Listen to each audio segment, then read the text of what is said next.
처음으로 스쿠버 다이빙을 하러 가기로 결정했습니다. 물은 맑고 태양은 해저를 비추고 있어요. 헤엄치는 물고기와 함께 셀카를 몇 장 찍는데 갑자기 바다가 칠흑같이 어두워집니다. 고개를 들어보니 오 마이 갓! 저 거대한 동물은 뭐죠? 확실히 상어는 아니에요. 고래도 아니고요. 거북이일까요? 맞아요. 하지만 두려워하지 마세요. 여러분을 해치지 않으니까요. 지금으로부터 약 7,200만 년 전에 지구에 살았다면 이런 일이 실제로 일어났을지도 모릅니다.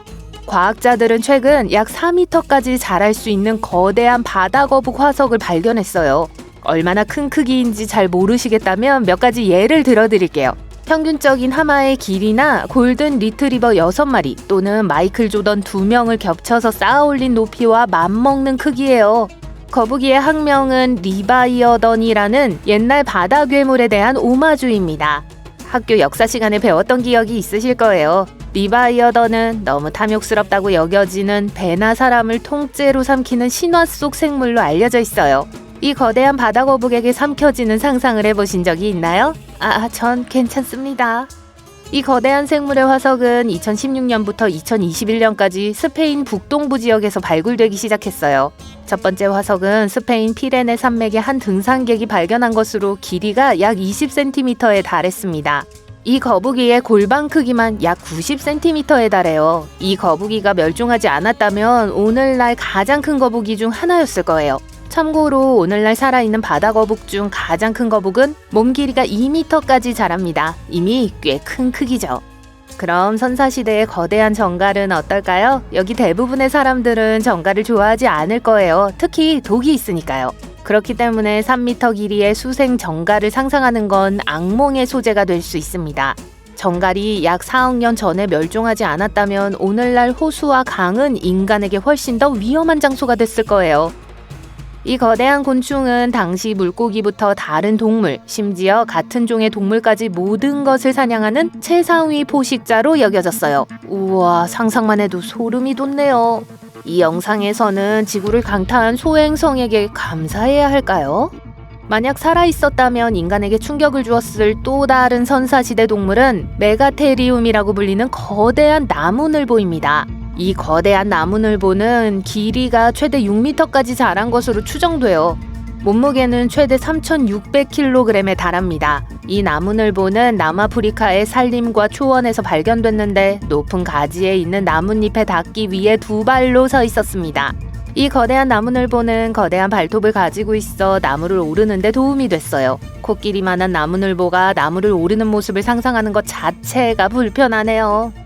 물론 일부 공룡은 초대형 생물 목록에 포함될 거예요. 하지만 그 전에 재밌는 사실을 하나 알려드리자면 오늘날에도 여전히 살아있는 공룡이 있다는 사실을 알고 계신가요?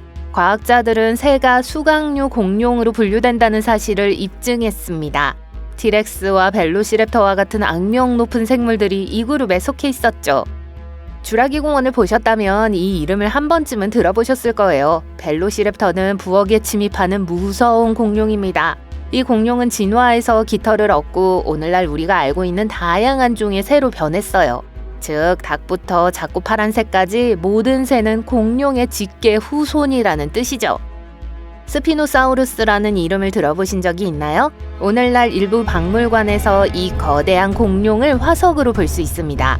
스피노사우루스는 지구를 걸었던 가장 큰 육식동물 중 하나였어요. 사실 땅과 물을 걸을 수 있었죠. 과학자들은 이 공룡이 반수생 동물이었다고 믿고 있어요. 주로 육식을 했기 때문에 오늘날에도 살아있다면 인간은 스피노사우루스의 자연 먹잇감이 되었을 거예요.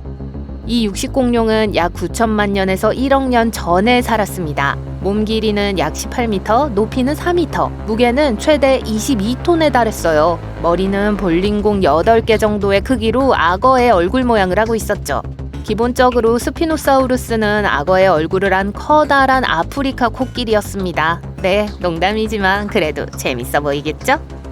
훨씬 더 매력적인 공룡은 이 녀석이에요. 이 공룡은 지구상에 살았던 것 중 가장 큰 공룡으로 여겨져요. 이 공룡이 그렇게 큰 이유는 매우 긴 목과 매우 긴 꼬리 때문이었어요. 이 괴물 뒤에 서고 싶지 않을 겁니다. 꼬리를 휘두르며 아주 멀리 날아가 버릴 테니까요. 이 공룡은 약 1억 년 전에 살았으며 2012년경 아르헨티나에서 화석이 처음 발견되었습니다. 이 공룡의 몸 길이는 머리부터 꼬리까지 36m로 미식 축구장 너비만큼 컸어요. 무게가 우주왕복선만큼이나 무겁다고 말씀드렸나요? 무려 75톤에 달해요. 육식동물이었다면 아마도 최고의 포식자였을 거예요. 하지만 이 덩치 큰 녀석은 목이 길어서 높은 나무의 잎사귀도 먹을 수 있는 평화로운 초식동물이었어요. 귀엽지 않나요? 샤스타사우루스에 대해서도 이야기하지 않을 수 없습니다. 이름에서 알 수 있듯이 이 동물은 마운트 샤스타 도마뱀으로 널리 알려져 있어요. 비록 이 동물은 해양 파충류였고 산에 발을 디딘 적이 없을지라도 말이죠. 이 공룡의 몸 길이는 보통 7m 정도였지만 이 종의 특정 가닥은 대왕고래 크기인 21m까지 자랄 수 있었어요. 이 때문에 이 공룡은 지금까지 살았던 해양 파충류 중 가장 큰 공룡이 되었죠. 샤스타사우루스에 대한 재밌는 사실은 과학자들이 샤스타사우루스가 이빨이 없었기 때문에 오징어와 같은 부드러운 먹이만 먹을 수 있었다고 생각하는 거예요. 다음 동물은 대왕고래입니다. 믿기 어렵겠지만 지구상에서 가장 큰 생명체는 사실 작은 몸집에서 시작됐어요. 오늘날 성숙한 대왕고래의 평균 몸 길이는 약 30m에 달하고 무게는 최대 200톤에 이릅니다. 코끼리 40마리를 합친 무게와 비슷해요. 티라노사우루스 렉스 30마리하고도 비슷하고요. 평균 체격의 사람 2670명의 무게입니다. 대왕고래는 이 몸을 지탱하기 위해 하루에 최대 5천만 칼로리를 섭취해야 해요. 참고로 빅맥 3만 개에 해당하는 양이죠. 하지만 대왕고래가 항상 이렇게 컸던 건 아닙니다. 사실 대왕고래는 약 4,800만 년 전에 지구에 살았던 4발 달린 포유류에서 진화한 동물이에요. 대왕고래의 조상은 파키세투스라고 불렸고 몸 길이는 2m에 불과했습니다. 재밌는 사실은 대왕고래가 오늘날처럼 물속에서 살 수 있게 되기까지 엄청난 적응 과정을 거쳐야 했다는 거예요. 대왕고래는 숨을 쉴 때마다 폐에 있는 산소를 최대 80에서 90%까지 대체할 수 있습니다. 비교하자면 인간은 최대 15%만 대체할 수 있어요. 이 덕분에 대왕고래는 수심 100m까지 한 번에 최대 1시간 동안 잠수할 수 있어요. 코끼리는 이 목록에 포함될 수밖에 없었어요. 아프리카 코끼리는 현재 지구상에서 가장 큰 육상동물입니다. 키가 약 4m까지 자라고 몸무게는 최대 7톤에 달해요. 한때 지구에 살았던 다른 동물들과 비교하면 꽤 작은 크기죠? 하지만 키가 2m인 사람을 코끼리 옆에 놓으면 코끼리가 전혀 작지 않다는 걸 알 수 있습니다. 아프리카 코끼리는 가까운 친척인 아시아 코끼리보다 더 커요. 수명은 최대 70년으로 인간과 비슷합니다. 포켓몬은 도롱뇽이 진짜용이었다면 좋겠다고 생각하게 만들었지만 실제로는 그렇지 않아요.